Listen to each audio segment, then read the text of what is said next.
तारिक बात कर रहा हूँ जी। कैसे हैं आप? अल्लाह का शुक्र। अपनी टीवी का वॉल्यूम प्लीज कम कर दें आप। अच्छा, एक्चुअली रीजन मैंने कॉल की थी, एक मेरे जहन में वैसे क्वेश्चन, आपका प्रोग्राम देखा था, बहुत अच्छा जा रहा है, थैंक यू। क्वेश्चन ये था कि अक्सर लोग जो है ना रेगुलरली एक रिजेक्शन फील करते रहते हैं, ठीक है ना, तो क्या वो एक्चुअली रिजेक्टेड होते हैं ये सिर्फ उनका एक सेंस ऑफ रिजेक्शन होता है? कि डेली लाइफ में एक रिजेक्शन वो बार बार फील करते रहते हैं, जिसकी वजह से अक्सर बाहर नहीं निकलेंगे, ज्यादा बात नहीं करेंगे, कुछ सजेशंस नहीं देंगे, जिसकी तो वो क्या एक्चुअली रिजेक्टेड होते हैं, ये सिर्फ उनका सेंस ऑफ रिजेक्शन है? ठीक है, तो थोड़ा सा इलैबोरेट करके बताइएगा। Thank you so much Adeel Tariq साहब आपकी कॉल का। और उन्होंने सवाल पूछा कि जो लोग डे टू डे लाइफ में अपना रिजेक्टेड फील करते हैं, तो क्या वो रियली सफर कर रहे होते हैं किसी रिजेक्शन से, या उनका सिर्फ सेंस या फियर होते हैं? लेकिन इस बात को हम डिस्कस करेंगे एक बोली ची छोटी सी ब्रेक के बाद। तब कहीं मत जाइएगा, देखते रहिएगा डॉक्टर मोइज लाउंज, बिकॉज अब हम रिजेक्शन पे बात करने वाले हैं, तो कहीं मत जाइएगा।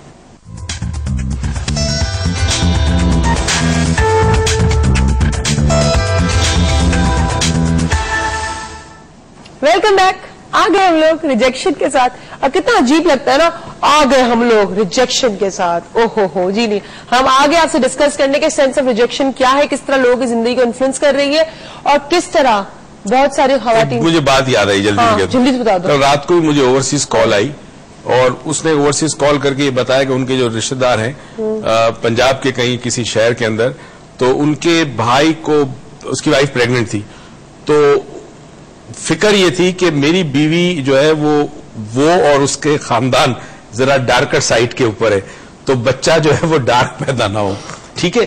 तो वो बंदा जो है वो ब्लड प्रेशर रहने लगा उसको लास्ट 3 मंथ्स, कि मेरी वाइफ ने जिस दिन बच्चा पैदा किया वो अगर डार्क निकला तो अच्छा ये गोरा है लड़का, जो चिट्टा है। अब जब बच्चा पैदा हुआ तो इतना खुश है जिससे बात नहीं, तो मुझे उसके किसी रिश्तेदार ने ओवरसीज से फोन करके बताया कि वो बच्चा जो है वो गोरा चिट्टा पैदा हुआ है, और वो जो लड़का है उसका बीपी नॉर्मल हो गया। देखिए लोगों का बीपी मेडिसिन नॉर्मल करती है। मतलब ये कि अगर बच्चा डार्क पैदा होगा तो वो बीवी को सेंस ऑफ रिजेक्शन मिलेगा। हाँ, कि मैं मतलब ये बंदा मुझसे प्यार क्या करता है, मेरे होने मतलब मेरे रंग के बच्चे को वो कर रहा है।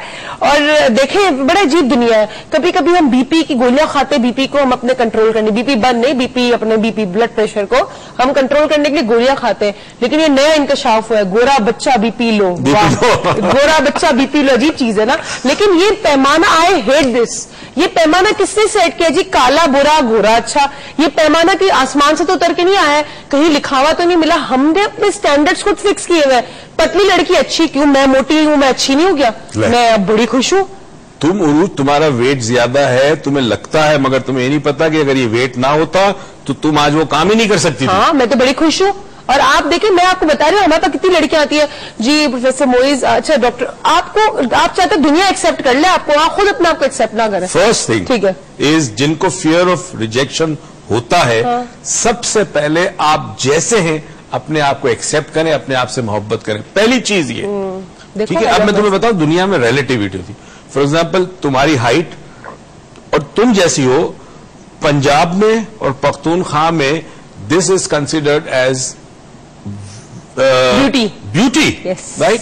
अच्छा, अब बहुत शहरों में, कराई जैसे शहरों में, जितनी लड़की दुबली पतली होगी इतनी उनके ख्याल में वो beauty lies in the I of beholder. ठीक है, ब्यूटी अल्फाज में होती है, ब्यूटी किरदार में होती है, इखलाक में होती है, वो नजर नहीं आती लोगों को, राइट। एक लड़की जब शादी करके किसी घर जाती है, वो अपने किरदार से, अपने इखलाक से, अपनी कुर्बानी से, अपने रवैयों से दिल जीत लेती है लोगों का, मगर फिर भी सास कहती है ये तो बहू मेरी काली है, ये गरीब घर से आई है, इसको तो देखो, इसको जरा कद छोटा है उसका, वगैरह वगैरह वगैरह।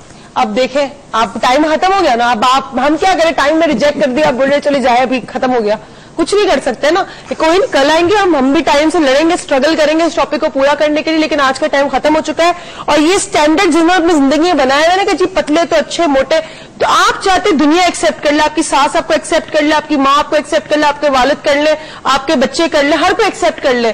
खुद अपने आप को तो एक्सेप्ट करते नहीं। आप अपने आप को जैसे है वैसे एक्सेप्ट करें। अगर आप अपने आप को अच्छा नहीं बोलेंगे, अपने आप से प्यार नहीं करेंगे, तो कोई आपसे प्यार क्यों करेगा? अपने आप को पसंद करें, अपने आप को एक्सेप्ट करें, अपने आप से प्यार करें, क्योंकि ये पहला मरहला है सेंस ऑफ रिजेक्शन को ओवरकम करने का। हमारे वाउचर के विनर जो है, हमने जो एक डिजर्विंग विनर जो हमें फील हुई, क्योंकि आज इतनी लाहौर से कॉल्स भी नहीं थी, किसी ने इतना वाउचर का पूछा भी नहीं, तो जो हमें डिजर्विंग कॉलेज लगी वो आमना, जो वो उस कॉलेज की लड़की थी जिसको कॉलेज जाने से एंजाइटी होती है, तो हम उसको रेकी का वाउचर दे रहे हैं कि 4 डायमेंशन की वर्कशॉप को हम आपको वाउचर दे रहे हैं, जो संडे को हो रही है होटल सनफोर्ट में। डॉक्टर मोइज कंडक्ट कर रहे हैं, माइंड पावर की वर्कशॉप है। ये संडे सुबह 10 बजे होटल सनफोर्ट में स्टार्ट होगी। Sunday is the day of 23rd, right? 23rd को ये स्टार्ट होगी सुबह 10 बजे, शाम 6:30 तक चलेगी। और आप आमना हमारी गेस्ट होंगी, आप आए, इंशाल्लाह आपकी एंजाइटी का हम कुछ ना कुछ ऐसा हल निकालेंगे कि आप अब कॉलेज जाएंगे तो बड़ा धड़ल्ली होके कि जी चले अब आए, टीचर्स आए, मेरे सामने में देखती हूँ। लेकिन आप सारे जो घर में बैठे हुए हैं, पहले खुद एक्सेप्ट करें अपने आप को, फिर इस चीज की तवक्को करें कि दुनिया आपको एक्सेप्ट करेगी, क्योंकि जो चीज आपके अपने लिए ठीक नहीं है वो दुनिया के लिए कैसे ठीक हो सकती है। So take care of yourself, see you tomorrow and over to you. बहुत शुक्रिया बेटा। असल में हम अजीब व गरीब लोग हैं, हम ये भूल जाते हैं कि जो सब्जेक्ट जिस पे हम माशरे के हवाले से बात करते हैं, जो माशरे में खराबियां हैं, बुराइयां हैं, कमजोरियां हैं, कोताहियां हैं, जब उनको उजागर करते हैं तो हमारे दीन ने हमें एक लाए अमल दिया है, एक जिंदगी गुजारने का तरीका दिया है। अब देखिए, जब हम बात करते हैं कि कोई हमसे कम खूबसूरत हो या कम गोरा हो या डार्क स्किन हो तो हमें वो अच्छा नहीं लगता। हजरत बिलाल हबशी, वो हबशी थे, ब्लैक थे, मगर क्या मर्तबा अल्लाह ने दिया था। नबी करीम सल्लल्लाहु अलैहि वसल्लम से कितने करीब थे। पता नहीं हम ये चीजें क्यों भूल जाते हैं। अब आज जो सेंस ऑफ रिजेक्शन में दूसरी बड़ी अहम बात याद रखनी, वो ये रखनी है कि जब कोई शख्स आपको रद्द करता है, रिजेक्ट करता है, और अगर आपने उसकी उस रिजेक्शन को कबूल कर लिया तो आपने उस शख्स को ताकत दे दी कि वो आपको रिजेक्ट करे। ये बड़ी अजीब गरीब बात है, समझने की कोशिश करें। कोई शख्स आपको रिजेक्ट करता है, ये इख्तियार उसका है, मगर उस रिजेक्शन को कबूल करे या ना करे, ये पावर आपके पास है।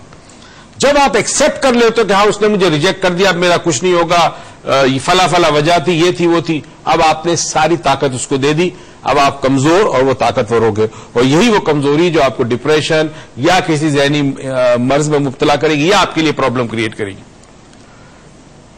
दुनिया में अक्सर लोग इसलिए रिजेक्ट होते हैं कि उनको खौफ होता है, और वो खौफ इसलिए होता है कि उनके ख्याल में किसी शख्स के लिए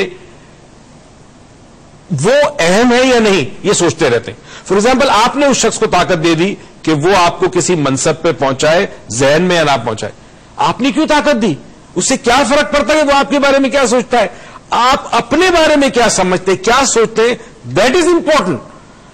करते हम ये है कि हम सारी जिंदगी दूसरों को प्लीज करने की कोशिश करते हैं, खुश करने की कोशिश करते हैं, और जिस शख्स को जितना फियर ऑफ रिजेक्शन होगा वो प्लीजर होगा, हमेशा खुशामदी होगा, हमेशा आगे पीछे घूमेगा। कई दफा आप अपने इस फियर ऑफ रिजेक्शन या सेंस ऑफ रिजेक्शन की वजह से जिंदगी में बहुत तकलीफ उठाते हैं, क्योंकि आप हर एक को प्लीज करने की कोशिश करते हैं, और जो शख्स प्लीजर होता है वो हक और बातिल में फर्क नहीं महसूस करता। उसे पता ही नहीं कि कौन सी चीज सही है, कौन सी चीज गलत है। वो तो बस दूसरों को खुश कर रहा है, क्यों? उसको डर है कोई इसे रिजेक्ट ना कर दे। एक छोटी सी कहानी बताता हूं, है तो मजा का खेस कहानी, मगर पीछे एक अजीब गरीब मैसेज है कि दुनिया आपको उनकी अपनी नजर से देखती है, उससे फर्क नहीं पड़ता कि वो कैसे देखते हैं। आप वो करें जो सही हो, जो हक हो, और जो आपके मन को भाए और जो आपको खुशियां दे। एक वालिद और एक बेटा एक सफर पे जा रहे थे, उनके साथ एक खच्चर था जिसको हम गधा कहते हैं। कुछ दूर जाने के बाद सामने से एक शख्स आया, वो भी रास्ते से गुजर रहा था। उसने देखा कि खच्चर जा रहा है और उसकी डोरी पकड़ के लड़का है और पीछे बाप चल रहा है, तो उसने कहा अजीब लोग हैं यार, खच्चर पे कोई नहीं बैठा, कम से कम दो में से कोई एक बैठ जाए, जानवर का फायदा क्या साथ ले जाने का। बाप ने कहा बात तो सही है, चलो, बैठ गया खुद ही। अब बाप खच्चर पे बैठा है, बेटा जो है खच्चर की रस्सी लेके आगे जा रहा है। कुछ और देर के बाद चंद लोग वहां से और गुजर रहे थे, उन्होंने देखा, उन्होंने कहा यार अजीब बाप है ये, है बच्चा चल रहा है पैदल और खुद मजे से खच्चर पे बैठा हुआ है। बाप ने जब सुना तो उसने कहा ये बात तो सही है। उसने अपने बेटे को बिठा दिया, आगे गए, गांव के करीब से गुजरे। गांव वालों ने देखा कि बेटा जो है वो खच्चर पे बैठा है, बाप बेचारा पैदल चल रहा है खच्चर की रस्सी पकड़ के। उन्होंने कहा अजीब मतलब गैरतमंद बेटा नहीं है, बेगैरत बेटा है, उसको शर्म नहीं आती कि बूढ़ा बाप चल रहा है पैदल और खुद गधे पे बैठा है। अब बेटा उतर गया, अब बाप ने कहा अब मैं क्या करूं, ना बैठो तो लोग बोलेंगे, मैं बैठूं तो लोग बोलेंगे, बेटा बैठेगा तो बोलेंगे। उन्होंने कहा काम करो, खच्चर को हम अपने सर पे उठा लेते। और बाप और बेटे ने खच्चर को अपने सरों पे उठा के चलना शुरू किया। आगे जाके कुछ और लोग मिले, उसने कहा ये दो दीवाने लगते, एक बूढ़ा एक नौजवान, खच्चर है उसको सर पे उठा के जा रहे, जबकि खच्चर पे इन दोनों को सवारी करनी चाहिए। कुछ और आगे गए, इन्होंने कहा चलो एक काम करो, हम दोनों सवार हो जाते। दोनों बाप बेटे खच्चर पे सवार हो गए। कुछ और आगे गए, लोगों ने कहा ये जालिम है, दोनों बाप बेटे हैं, इस जानवर पे दो सवार, इतना वजन इसके ऊपर। नाज़रीन, बताने का मकसद क्या है? बताने का मकसद ये है कि दुनिया अपने नजरिए से, अपनी सोच से आपको देखती है।